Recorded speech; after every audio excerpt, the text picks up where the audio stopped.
Hey guys, it's Krista here again, and I'm here with my weekly reads where I tell you what I've read this week and what I plan on reading over the next week. So here we go. I finally finished City of Fallen Angels. I've been actually working on this one for a while now.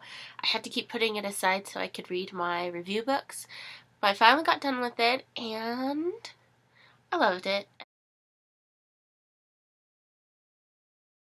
I love this series, and my favorite part of the series is this constant going back and forth of whether Jace is a good guy or a bad guy. So, and I can't wait to see what happens with Jace, because that's exciting.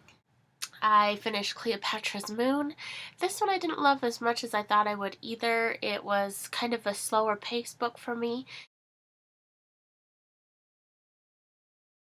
but I still think it was a pretty good story, and I did rate it 3 stars. I think that good. It's a slower paced read. I think fans of historicals will love it, and pretty interesting book. The next one I read is called Anathema by Megg Jensen, and I'll read you the blurb, but I gotta put my glasses on because I'm blind. It says, forget prophecy, make your own destiny. Sheltered from the outside world with no hope for escape, slave girl Rachel dreads her 15th birthday when her master's symbol is burned on the back of her bald scalp. Her best friend disappears the night before, leaving her to face the branding ceremony alone. She soon discovers nothing is as it seems. When people desperate for freedom beg for Rachel's help, can Rachel learn to believe in herself? So, I thought this book was great. I gave it 5 stars. It kept me on the edge of my seat. I found it very entertaining. There was some magical aspects to it, and Rachel is like a slave girl, and they shave their heads every morning, and then on their 15th birthday, they have their master's symbol burned into the back of their scalp, and that's pretty freaky. So, most slaves, when they run away, get caught immediately because they have shaved scalps. So, this one was pretty interesting, and her travels, and where she goes, and how she ends up, the things that she discovers along the way. I thought it was a great, fun read. I totally recommend this book. There's magic in it. There is a little bit of romance, but nothing heavy, and it's cute. It's light. Definitely recommend that one. I gave it 5 stars. Another book that I was asked to review by the author is called Supervillain, a Concise Guide. And I had to put my glasses back on because I can't read. Are you tired of living a humdrum life? Is there little to look forward to except a dead-end job and more news headlines that remind you of your insignificance to the world? Do you think the future of humanity depends on your potent leadership skills? Forget the nonsense of running for political office and become a supervillain instead. Fancy degrees and qualifications are not required. With this concise guide, you will learn all the basic tricks of the trade. Ease into your first seedy business, create a large organization with interests in finance, media, and politics, and build a powerful military force. Eventually, you will launch your crusade to rule the entire planet. Take your shot at world domination and hit the bullseye. It was a very short, light, funny read.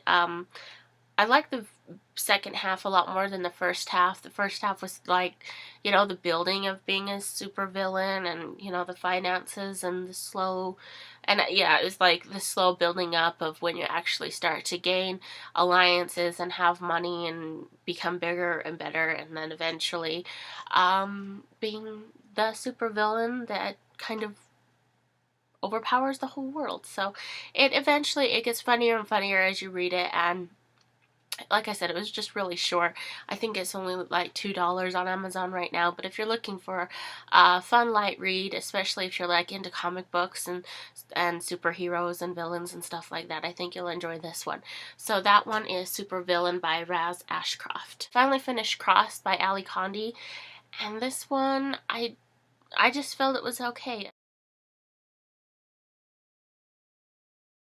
The same as the first book. I think the pacing is really slow, and in this particular one it does switch around perspectives in the chapters, so we see more than just Akasha's perspective, which was good. A little bit more slow pace than I'm used to for a dystopian novel, but otherwise, I mean, I still think the world is pretty interesting and it's got a great concept and where it's going, but I don't know, I just wish that things would be bigger, and I don't want to ruin it for people that haven't read the first book, so I don't want to talk about it too much, but I can tell you that if you've read the first book, you're going to get the same kind of pace and story in the second book that you got in the first. It's there are a lot more things happening, but not like at a fast pace, but things are developing and unraveling in the world and the plot and the things that are going on. So I ended up giving that one 3 stars.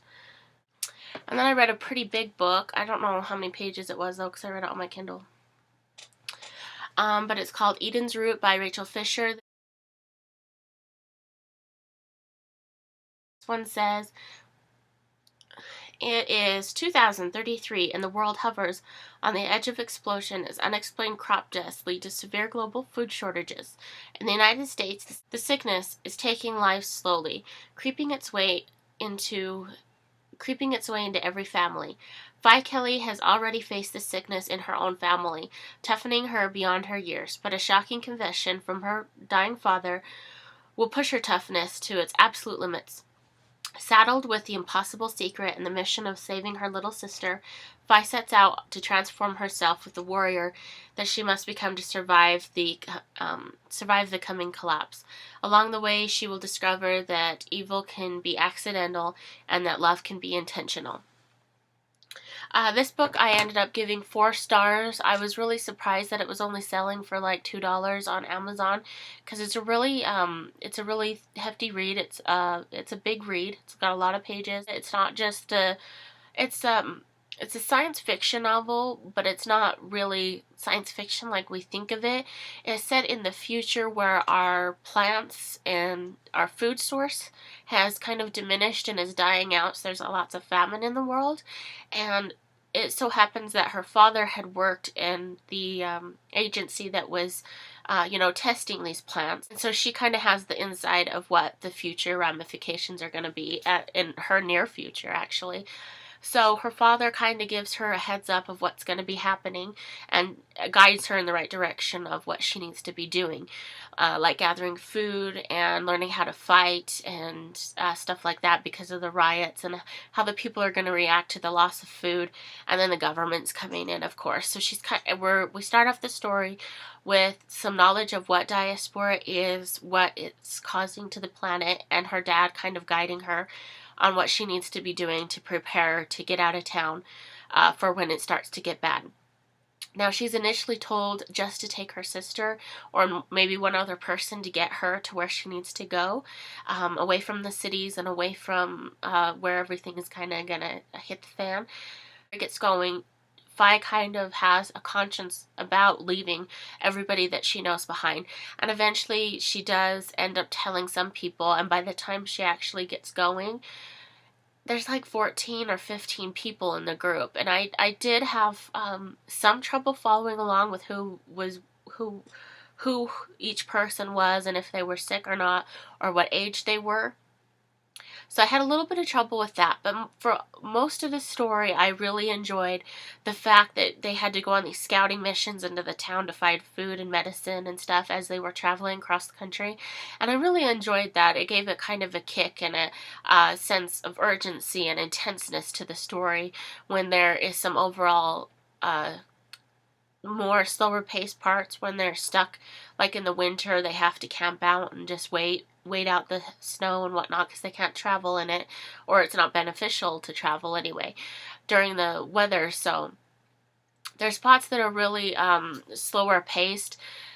So with the inclusion of them having to go into town, and there's other people in town and some action going on and danger and meeting new people and stuff like that along the way. So I did give it 4 stars. I did enjoy this story, and I do think that, especially if you guys are a fan of Kindle reads, and this one's only $2, and it's it reminded me a lot of Ashfall by Mike Mullen, which is one of my favorite books from last year. And it's like this society has just gone kind of crazy and fanatic about their situation, and so stuff's going on and it's dangerous to go anywhere. And so anyway, 4 stars. You guys should check it out if it sounds interesting to you, or if you liked Ashfall by Mike Mullen, you guys should check it out. And then the book I just finished is from NetGalley, and it's called The Night She Disappeared. This book is coming out in April, I think. Yes, April 10th. It's called The Night She Disappeared by April Henry. Gabby drives a Mini Cooper. She also works part-time as a delivery girl at Pete's Pizza. One night, Kayla, another delivery girl, goes missing. To her horror, Gabby learns that the supposed kidnapper had asked if the girl in the Mini Cooper was working that night. Gabby can't move beyond the fact that Kayla's fate was really meant for her, and she becomes obsessed with finding Kayla. She teams up with Drew, who also works at Pete's. Together, they set out to prove that Kayla isn't dead and to find her before she is. So what I enjoyed about this book is that it's not really told from one person's perspective, and we don't jump around from different perspectives in different chapters. In fact, we kind of just jump around the whole book as the mystery unravels. So we get to see Kayla's perspective and Gabby's and Drew, who's a co-worker that took that pizza call in for the delivery that he sent Kayla out to. Plus we get to see perspectives of the inside of the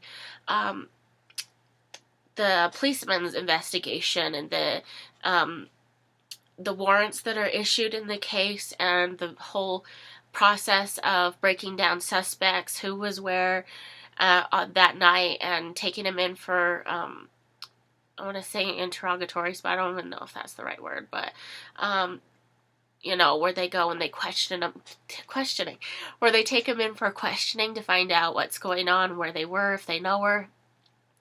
And so this book is really laid out like a mystery, suspense thriller book.